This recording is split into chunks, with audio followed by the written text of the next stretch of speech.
자, 영편입니다. 영편이란 건 전후 상황을 설명하는 편이라는 겁니다. 지금 현재 여러 가지 관세 전쟁 하는 거 보면 미국이 스스로 패권에 나와버렸죠. 미국의 시장에 접근할 수 있는 특권을 가지고 글로벌 리더십을 컨트롤했는데 이제 리더십이 없다라는 걸 스스로 깨달으면서 놔버렸습니다. 거기에다가 돌연성까지 확장하고 있는데 아무리 봐도 이거 미국 안 도와줄 것 같거든요. 그래서 미국이 스스로 패권을 놓아버렸을 때 국익거리던 국가들이 피를 봅니다. 왜? 미국의 국익을 따지기 시작을 했으니까 이제 편하게 사용하는 미국이 없어요. 신자유주의는 끝났습니다. 언론 장난질이 심한데 한국 언론도 미국 언론도 그래요. 오락가락한다는 이야기가 있습니다. 제가 보기엔 둘 중 하나예요. 취재를 하지 않고 미국 언론을 받아쓰거나 아니면 좌파 특유의 우파 몰아내기형 국제정치연대입니다. 좌파라는 건 기본적으로 제1 인터내셔널 1800년대부터 국제적으로 연대하는 게 기본 베이스고 지금도 국제적으로 연대하는 목표를 가지고 있습니다. 인터내셔널가 같은 것들이 그 흔적입니다. 그렇기 때문에 전략도 공유가 돼요. 한국 좌파 같은 경우에는 전통적인 마르크스 레닌주의자들과 그 다음에 유로 커뮤니즘이 섞인 신좌파들이 섞여 있습니다. 거기에 김일성주의까지 섞여 있죠. 마오주의 베이스로 하는 것과 그 다음 독일 쪽에 있는 신좌파들 개념이 지금 섞여 있어가지고 PC주의와 여러 가지가 섞여서 돌아가고 있는 형태예요. 그렇게 지금 연대가 되어 있고 글로벌 전략이 기본적으로 공유가 됩니다.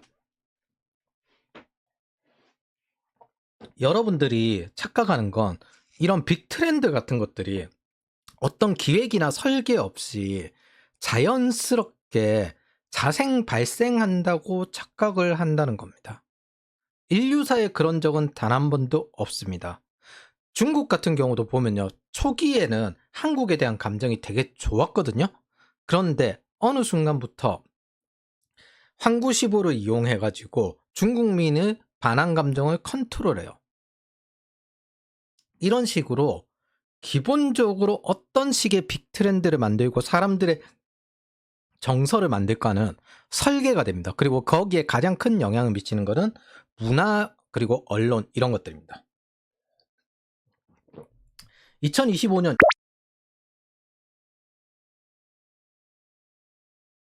2월 취임 첫날 국경에 국가 비상사태를 선포하고 마약 밀수와 불법 이민 문제로 캐나다, 멕시코, 중국 수입품에 관세를 부과한다.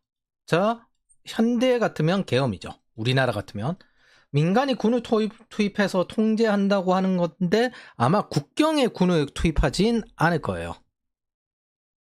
그거 자체는 전쟁하겠다는 건데 미국이 굳이 거기까지 갈 이유도 없으니까.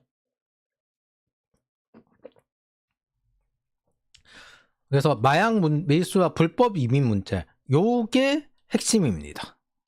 캐나다, 멕시코 관세는 이거예요. 마약 밀수와 불법 이민 문제. 요게 1순위고요. 2순위고 3순위가 자국 내 철강과 알루미늄 다시 살려서 제조 부흥시키는 겁니다. 나중에 부족하면 타국의 철강과 알루미늄의 관세를 없앨 거예요. 다시 한번 반복하지만 5년간 50만 명이 죽었습니다. 2차 세계대전 사망자가 40만 명이고요. 베트남 전쟁 사망자보다 훨씬 많아요. 트럼프 1기 때 오피오이드를 막았더니만요. 바이든 행정부 시작할 때 펜타닐로 전환되어 왔습니다. 트럼프 1기 때 오피오이드로 국가 비상사태 똑같이 선언했거든요. 선언하고 난 다음에 올라가는 게 줄었다가 갑자기 팬데믹 막바지 튀어나오면서 바이든 넘어가니까 작살이 났어요. 작살이 났습니다. 요 기간이 바이든이에요.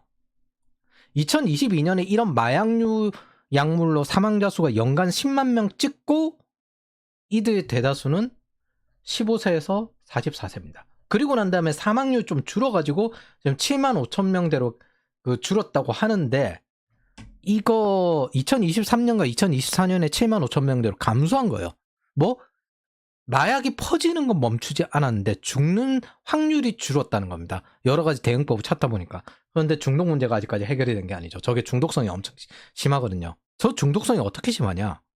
그럼 이 사람들이 의도해서 이게 중독이 된 거냐? 그게 아닙니다. 병원에서 투약하는 것도 있지만 이 펜타닐의 문제점은 맹독으로 압수하던 경찰조차 냄새만으로 기절할 수준입니다. 그리고 이제 중독자예요. 마약 조직은 이걸 퍼뜨리기 위해서 떨어진 1달러로 펜타닐을 포장해서 중독을 퍼뜨려 왔습니다. 근데 본래 이 마약 중독이 늘어난 계기가 오피오이드거든요. 오바마 시절 제약회사들과 카르텔에서 확대했습니다. 미국 청년들은 병원에 그 당시에도 비쌌기 때문에 갈 돈이 없죠. 약국에서 진통제를 처방받았어요. 그리고 그 진통제가 마약성이었고 중독되었습니다. 이 중독에 관해서 제약회사는 오피오이드는 중독이 안 됩니다 라고 홍보했고 오바마 정도도 방치했습니다. 그리고 트럼프가 오자마자 바로 오피오이드 남용 비상사태를 선포합니다. 왜 이게 됐냐면요. 트럼프는 월가의 정치 지지용 돈이 필요 없어요. 자기 돈으로 당선됐거든요. 그래서 하지 마. 이게 됐습니다. 트럼프가 마약, 술, 담배, 문신을 싫어한다는 건 굉장히 잘 알려진 이야기인데 이 사람이 사실은 은근슬쩍 10대들 만날 때도 맹세시켜요. 너네들 노 알코올, 노 드러그, 노 시가렛. 사실 정부의 은근슬쩍 방지하는 것처럼 보이는 세금 창출원이죠. 중독성이 있으니까. 알코올, 드러그, 시가렛. 그리고 제약. 요 네 가지는 없앤다고 해서 은근히 안 없어지는, 그러면서 정부의 세금 창출원이 되는. 그래서 일본 같은 경우도 간접세를 올리고 있는데 청년들이 술을 안 먹으니까 이런 술이나 이런 것들이 뭘로 가냐면요. 서비스업으로 넘어갑니다. 그리고 고용률은 제조업이 제일 높다고 착각하지만 제조업으로 발생한 서비스업의 고용률이 제일 높습니다. 그런 것들이 연결되어 있는 건 뭐예요? 술, 담배죠. 그리고 술, 담배 하면은 병이 생기죠. 약으로 쓰게 됩니다. 그렇게 과식 문화까지 가고 있는데 트럼프 영향인지, 트럼프가 20대 지지가 많잖아요. 특히 20대 남자 지지가 많잖아요. 그래서 전 세계, 미국도 그렇지만 러닝클럽이 발달하고 술을 안 먹는 음주 문화가 없어지는 현상이 생기고 있습니다. 자, 캐나다로 넘어가죠. 캐나다 자유당의 트리도는 대마를 합법화시키고요. BC주를 불법 이민자, 마약 천국으로 만든 장본인입니다. 코카인, 오피오이드, 메스암페타민을 소지하고 거래할 수 있게 만들었어요. 이게 신자파적 정책입니다. 여기서부터 트럼프와 갭이 생기기 시작하는 겁니다.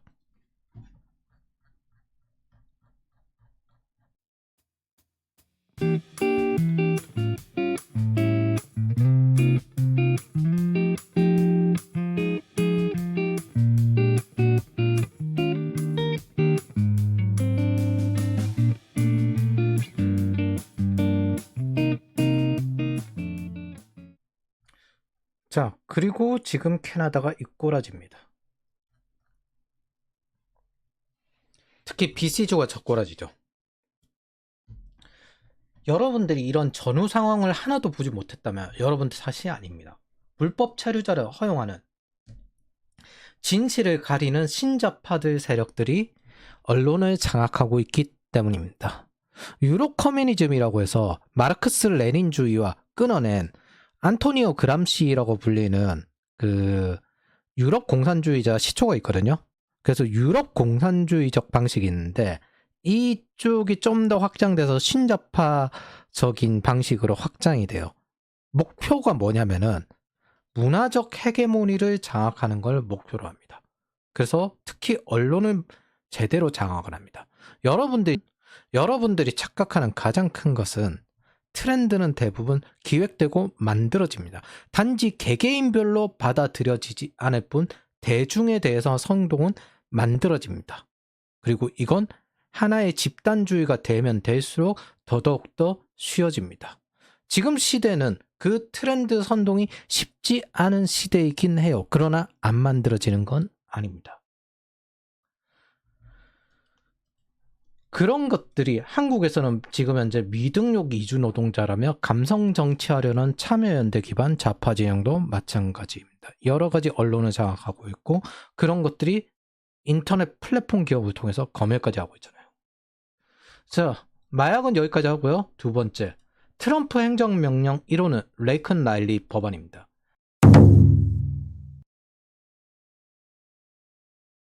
한 간호사가 불법 이민자에게 살해당했습니다.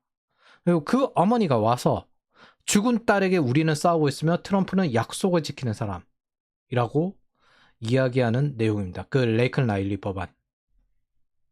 이 유가족이거든요. 최근 셀레나 고메즈는 불법 이민자 추방에 대해서 눈물 흘리는 이런 틱톡을 올렸다가 지웠어요. 그래서 보수 진영에 의해서 여러 가지 비난을 받아서 삭제했다고 하는데 뭐 이런 것만 나오죠. 자, 여전히 이 불법 입국에 대해서 미국 민주당에 의해서 반대되고 있습니다. 그럼 트럼프는 어떻게 할까요? 이게 백악관 공식 유튜버거든요. 여기 보면 있잖아요. What 불법 about our 이민자한테 children? 자식을 잃은 엄마들이 이제 셀레나 고메즈에 대해서 비판하는 내용들이거든요. 보면 눈빛이 허망해요. 허망해요. 그리고 요것들에 대해서 실제 비판한 것도 있지만 이게 일기 때 똑같이 했잖아요. 그 경험을 추구한 걸로 보여요. 일기 때 감성주의를 뭘 했냐면 아동을 가지고 아이가 우는 모습 이런 걸 보여줬습니다. 그리고 지금도 이거 똑같이 하고 있거든요. 이건 최근 거예요.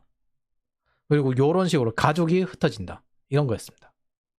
즉 감성에 감성으로 대응하는 방식을 지금 쓰고 있어요. 모두 알아요. 왜 불법 이민자를 받는지. 이제는 다 압니다. 왜? 그게 좌파표가 늘어나기 때문에. 그리고 그쪽에서 마약 문제와 경범죄 문제가 생기니까 이걸 비범죄화 시키는 겁니다.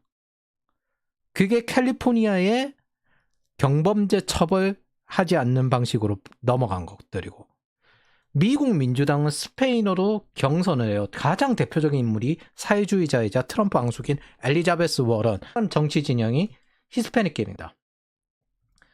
자, 바이든 때도 라틴계 표심을 잡기 위해서 맞춤형 억양 만들고 스페인어로도 했는데, 자, 스페인어 토론이 언제 하느냐? 2007년입니다. 미국 민주당. 그래서 트럼프 행정부 같은 경우에는 대놓고 영어가 공용하다 하면서 국가 정체성을 살리겠다고 했거든요. 미국 민주당은 여기에 함수를 더 떠서 신분증 없는 투표를 주장했습니다. 그러다 보니 미국 선거에 중국인이 투표한 사례도 있어요. 트럼프는 이걸 불법 선거라고 했습니다. 크게 두 가지 이슈예요. 비시민권자의 투표권, 우리나라로 치면 중국인 투표권이죠. 두 번째, 신분증 없는 대선 투표, 우편 투표입니다. 이 이슈는 부정선거로 들어갔는데 중국인이 투표하다가 걸린 게 있어요. 중국 유학생이 투표하다가. 근데 이거 뺄 수가 없어요. 그냥 그대로 얼마나 들어갔는지 모르고 그대로 개표해야 됩니다. 이 신분증 걸려있는 걸로 되게 많이 이야기가 나오고 있습니다. 근데 사실상 목적이 뻔하죠. 부정선거 하려고. 이번 국가 비상사태에 관련된 거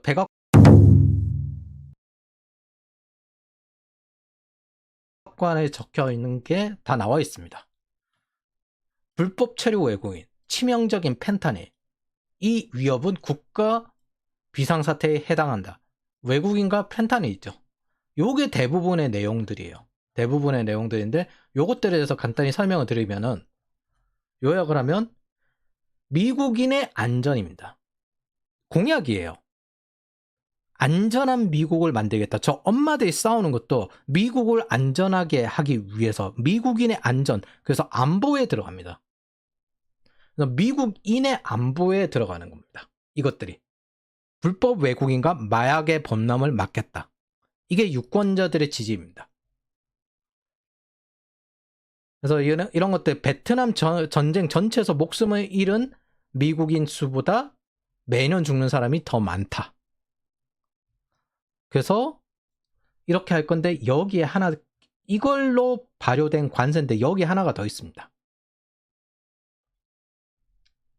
철강 알루미늄 공급 과잉은 국가 안보에 위협을 받는다. 이건 제가 보기에 100% 국방 관련이에요. 제조업 살리겠다 하는 것도, 지금 미국이 조선업을 살릴 수 있을까, 그리고 미국 안에서 자동차를 만들겠다, 이런 것들 100% 제가 보기에는 이 목적입니다. 철강 알루미늄 산업 살려가지고 국방비 증액시켜서 방산 산업 하려고. 물론 이제 대량으로 증액시킬 돈은 당장은 없어요. 근데 국방 관련된 거고, 1번, 2번이 미국민 안전입니다. 이게 공약이에요. 미국을 더욱더 안전하게 하겠다. 대상은 불법 이민자 마약.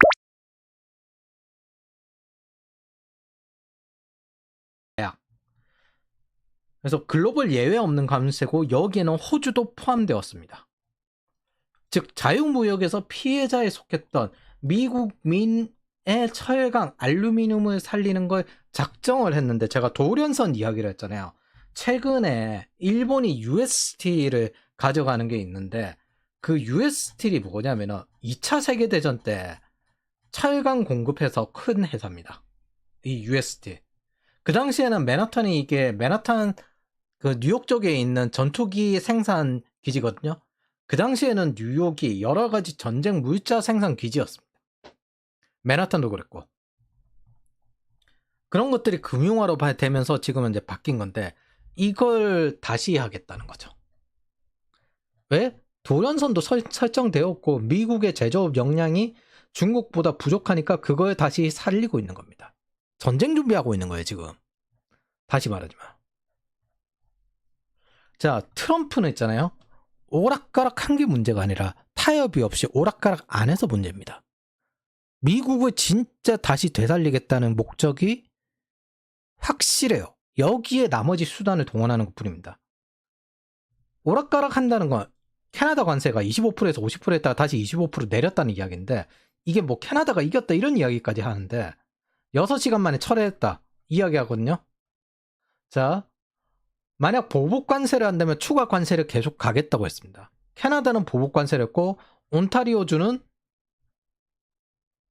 전기를 끊겠다고 했어요. 모니기 싸움이에요. 얘는 즉시 전기 관세를 철회했습니다. 항복하고 난 다음에. 이것 때문에 뭐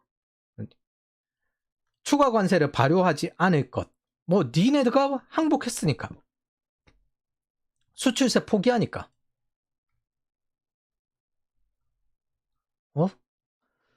할증료를 잠정 중단하기로 했다. 그러면 이제 항복하지 않을 거. 발효하지 않을게. 이걸 가지고 오락가락했다라고 이야기합니다. 그냥 항복해서 그러면 원래대로 되돌린 것 뿐입니다. 이걸 6시간 뒤에 철회했다고 오락가락한다 이 이야기라고 앉아있어요. 이 전후 상황에 대해서 전혀 이야기를 안 합니다. 애초에 캐나다는 이길 수가 없어요. 바이든 시절 환경 이슈로 키스톤 파이프라인을 차단한 후 바로 몰락한 캐나다 원유 시장을 보면 이해할 수 있습니다. 트럼프가 무서운 점은요. 너무나도 목표에 맞게 집요하고 방법을 다 동원하는데 얘 일기와 가장 큰 차이는 정교합니다. 그리고 하나 더 있죠. 중국이 어느 정도 현대화를 끝나고 3차 도련선까지 설정하고 히토류 다 장악해놓고 지금 굴리고 있어요. 그래서 전쟁 준비하고 있어요. 그걸 뒤늦게 전쟁 준비를 해야 되는 거죠. 오락가락 한다는 뜻은 바꿔 말하면 극자 극우와 달리 타협과 협상이 가능하다는 뜻이고 우리가 그간에 봐왔던 일반적인 정치인의 모습들이죠. 정치적 이익으로 타협과 협상하는 거. 근데 트럼프 노믹스는 가장 큰 특징이 정학 목표에 대해서 매우 집요하고 안 바꿉니다. 목표를 절대 바꾸지 않아요. 예를 들어 부가세를 관세라고 이용했어요. 내정 간섭에 속하는 급인데 그대로 전부 다 적용합니다. 어떤 과격하더라도 목표로 정한 거 바꾸지 않습니다. 흔히 부가세가 간접세인데 이거 어떻게 하냐면 유럽이나 일본 같은 경우로 지금은 이제 세금이 좀 높잖아요. 이걸 이제 더 이상 소득세나 아니면 법인세 이런 걸 높일 수가 없으니까 은근슬쩍 간접세를 높입니다. 그리고 술 좀 먹으라고요. 젊은이들한테 여행 좀 가고 뭐 소비세라는 거죠. 복지국가들이 최근에 하는데 원래는 이게 제국주의 국가들이 전쟁할 때 사용하는 방식입니다. 이걸 없애라는 거예요. 여보, 바꿔 말하면 너네 자유무역 제대로 해라. 그간에 우리가 봐줬는데 우리랑 할 거면 자유무역 제대로 하라는 겁니다. 그래서 부가세도 관세로 보고 일본을 때리는 거는 같아요. 이게 또 하나 있는데 보통 미국의 그 식량 안보가 너무 세기 때문에 저기가 1차 세계대전에 식량을 전 세계에 공급한 곳입니다. 식량 생산성이 너무 세기 때문에 각 나라들은 농업을 보호하기 위해서 FTA를 맺어도 우리나라도 그렇지만 여러 가지 제약을 둡니다. 근데 그거 두지 말라는 거예요. 미국 시장에 자유무역하고 싶으면 대놓고 니들도 열으라는 겁니다. 이거는 뭐냐면은 블록 경제화하는 사전 단계입니다. 야, 너네 우리 그룹에 들어올 거야? 아니면은 저기 중국 그룹에 들어갈 거야? 다극화 될 거예요, 각각. 그럼 우리는 왜 이렇게 리얼리즘을 못 볼까? 상황을 보면 전형적으로 중국이 환구시보로 중국 대중 여론을 선동하는 방식이랑 똑같이 하는데, 그리고 저런 전략들이 실제로 또 한국이 쓰이고 있잖아요, 저 좌파들에게. 저 전략이 어디서 왔냐면요, 신마르크스주의, 유럽 커뮤니즘, 여기서 왔습니다. 문화적 헤게모니를 장악하는 게 목적이고 주류 언론을 장악하는 게 목적이기 때문에, 특히 독일계 유학을 간 언어학자, 철학자, 기타 언론을 장악한 사람들이 자기네 입맛으로 컨트롤해요. 이거 은근히 모르는 사람 되게 많습니다. 독일계 유학계들이 이거 여론을 장악하는 거, 언론을 장악하는 거, 이런 걸 중시하는 게 뭐냐면, 이 전략 자체가 독일에서 유행을 했기 때문입니다. 문화적 헤게모니를 장악하는 거. 그렇게 장악해서 독일의 지금의 이미지가 생긴 겁니다. 뭐 나치 시절을 되게 잘 반성한다. 그 이미지가 신자파들이 만든 이미지예요. 그리고 이게 지금 우리가 겪고 있는 언론 환경입니다. 트럼프가 무서운 건 있잖아요. 오락가락이 아니라 기준을 정해놓고 절대 타협하지 않습니다. 사업가적 집요함으로 정치를 해요. 그래서 원래 정치인은 게리맨더링을 하죠. 타협을 하고 갈라먹자, 이 정도로. 이런 정치적 협상과 매우 거리가 멉니다. 뭐 부가세 관세다. 그리고 이거 제가 보기에는 안 바꿉니다. 일본을 보면요, 아무도 안 통해요. 그냥 만나준 거죠, 사실. 트럼프는 예전에 대우 협상할 때도 그 아부가 안 통하고 뭐 여러 가지 협상만 집중한다, 그런 게 있었거든요. 그 집요함이 그대로 살아있습니다. 말한 걸 그대로 끝까지 가요. 그 수단을 다 써서라도, 어떤 수단을 쓰더라도. 그래서 대전략 하나 정해놓고 거기서 그 목표에서 절대 바꾸지 않습니다. 이게 큰 저항을 일으키는 것이 노빠꾸식이기 때문입니다. 정치는 노빠꾸 하면요, 가거든요. 근데 힘이 너무 세요. 그리고 준비도 너무 잘 돼 있고. 그래서 뭐 지금까지 알고 있던 모든 규칙이 다 바뀔 겁니다. 빅 트렌드가 더 이상 통용이 안 될 때가 뭐냐면은 현실이 다가올 때입니다. 제가 결혼에 정치 경제학 하다가 이거 끊었잖아요. 빅토리아 모델을 통해 가지고 어떤 식으로 남녀가 살아갈지 그런 식으로 설계가 되었다고 한다면은 2차 세계대전이 끝나고 난 다음에 다시 스태그플레이션 시기가 옵니다. 그 이전까지 결혼이란 건 경제적 결합이었어요. 그리고 빅토리아 모델을 그대로 따라갔는데 신자파들이 그것들에 대해서 반발을 했습니다. 저거는 혁명을 막기 위해서 저런 거다. 실제로 그랬고, 그러면서 로맨틱 이데올로기, 감정을 키워요. 대표적으로 이때 뜬 게 에르이 프롬이라는 사람의 사랑의 기술이란 겁니다.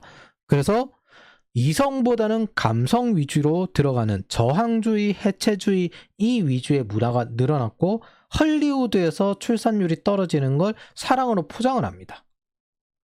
결혼이란 건 사랑이야. 경제적 결합이 아니야. 경제적 결합에서 오히려 벗어나는 게 사랑이야. 그러면서 로맨틱 이데올로기가 이때부터 떠요. 여러분들이 생각하는 있잖아요. 불교에서 사랑이나 성경에서 사랑은 이 로맨틱 이데올로기하고는 완전히 다릅니다. 성경에서 사랑이란 건 제도적으로 이야기를 하는 거예요.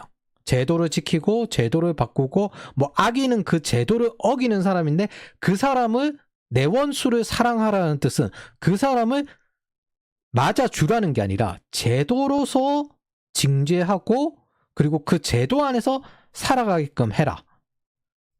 그게 기본적인 성경에서 말하는 사랑입니다. 그래서 믿음, 소망, 사랑 중에서 믿음이 첫 번째인데 사랑이 제일 크다는 건 그걸 통해서 수신제가 치국평천하듯이 이거랑 같아요.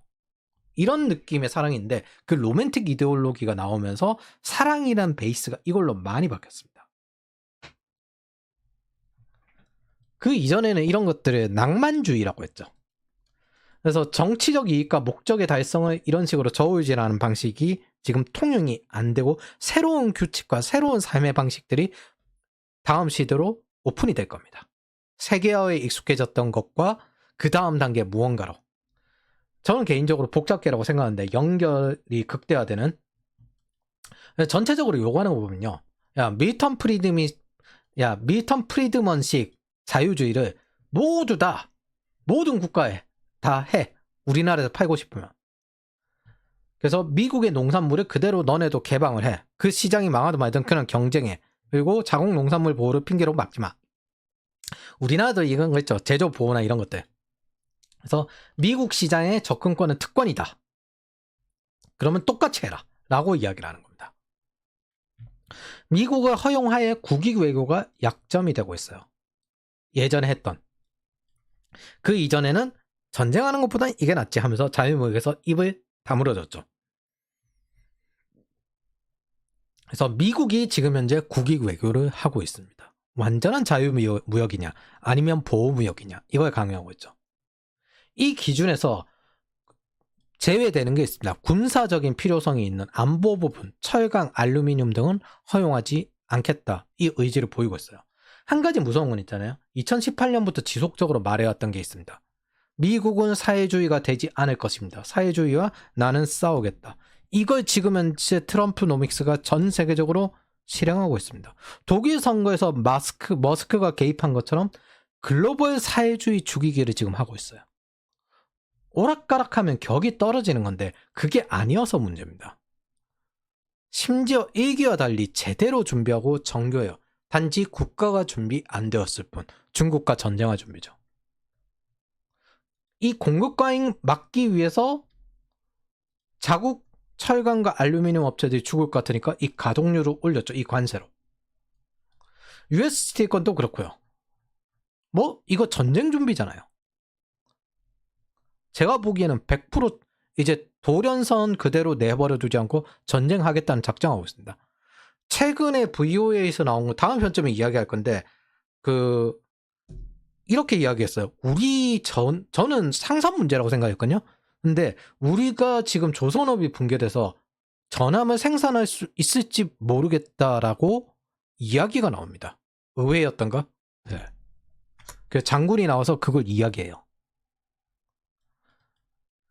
자, 어제 2025년 3월 16일 민주당이 반대를 이기고 예산안이 승인되고 연방정부 셧다운이 막혔습니다.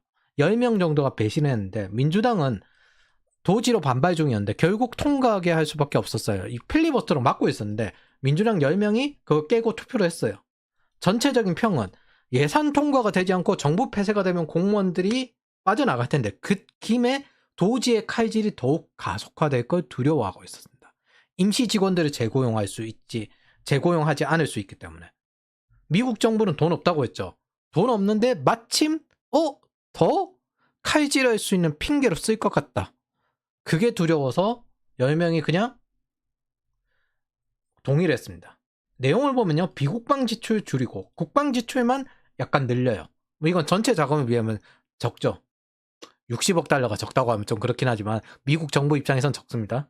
그리고 미국 민주당 메모에 따르면 이 법안이 통과되면 행정부는 펜타닐 퇴치에 쓰이던 예산을 다른 데 사용하지 않고 대신 대량 추방 계획에 사용할 수 있게 된다고 합니다. 말 그대로 공약대로 가는 겁니다. 마약 퇴치와 불법 이민자 추방. 트럼프 행정부가 하는 건 그간의 한국, 일본, 중국 농산물 제조 보호를 위해서 은근슬쩍 보호무역이나 수입 금지를 하던 방식, 그리고 뭐 정부 보조금을 직접적으로 주기보다 산업은행을 통해서 이렇게 도와주는 그런 것들을 미국 시장에 똑같이 하겠다는 겁니다. 매우 일관되고 모든 방법을 동원하고 있습니다. 그리고 이제 카톡도 보는 SNS까지 적용하고 반미 대학생들 영주권도 뭐 취소하고 있습니다. 받아들일진 모르겠지만 레이큰 라일리 법안에서 피해자 어머니가 이렇게 말했어요. 이 사람 말을 지킨다. 문제는 말을 진짜 제대로 지키는 게 문제입니다. 이 사람은. 오락가락하는 게 아니라 진짜 제대로 지켜서 과격해요.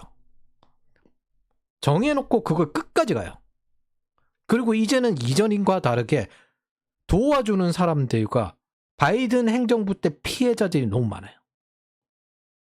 이 사람은 변덕쟁이가 아니라서 무서운 겁니다. 그리고 PC주의의 그 신자파들이 PC주의를 띄웠거든요. 거기에 저항감, 여러 가지, 왜냐하면 신마르크스주의는 인간 소외에 집중했습니다. 그러면서 사람들 머릿속을 바꿔야 된다. 제도를 바꿔야 된다가 아니라 사람들 머릿속의 헤게모니를 바꿔야 된다. 그렇게 접근했어요. 그래서 PC주의로 옳다라는 기준점을 바꾸는 걸 목표로 했습니다.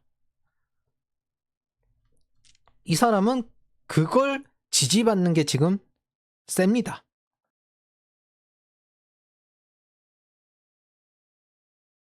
정치라는 게 절대 객관적이지 않거든요. 행정은 숫자로 설명할 수 있어요. 근데 정치는 오직 세력으로 결정이 되고 나머지는 이익, 전체적인 효용으로 결정이 납니다. 그리고 지금 현재 변화하는 시점은 그 이전의 빅 트렌드가 한계 효용을 다하고 실제 현실이 다가오는 시점이죠. 그 현실이 다가오는 시점에 트럼프가 해결하겠다고 나선 겁니다. 타협이 아니라 정해놓은 기준대로 움직여야 해서 싫으면 저리가 끊어버립니다. 각국이 미국에 기생하면서 국내 정치에 날로 처먹는 게 매우 어려워지게 만들어요. 그러면서 세세하게 구분하면 괜찮은데 그렇게 구분을 안 하잖아요. 뭐야, 저 나라 통째로 그냥 빵! 이렇게 발본색으로 하잖아요. 그래서 힘들어요. 뭐? 반미하면서 자식이 미국 국적인 것처럼. 이거 이란에도 있죠. 전 세계에 자식 많아요. 반미하면서 자식은 미시민권자. 이란 부통령. 많아요. 한미동맹 가스라이팅 하면서 아들 3명은, 자식 3명은 미국 국적. 이런 걸 통째로 나라채로 날려버립니다. 원하는 행동을 요구해요. 미국에 도움이 되는, 특히 전쟁에서 함께 싸울 수 있는가, 이 여부를 검열하고 있습니다. 한 가지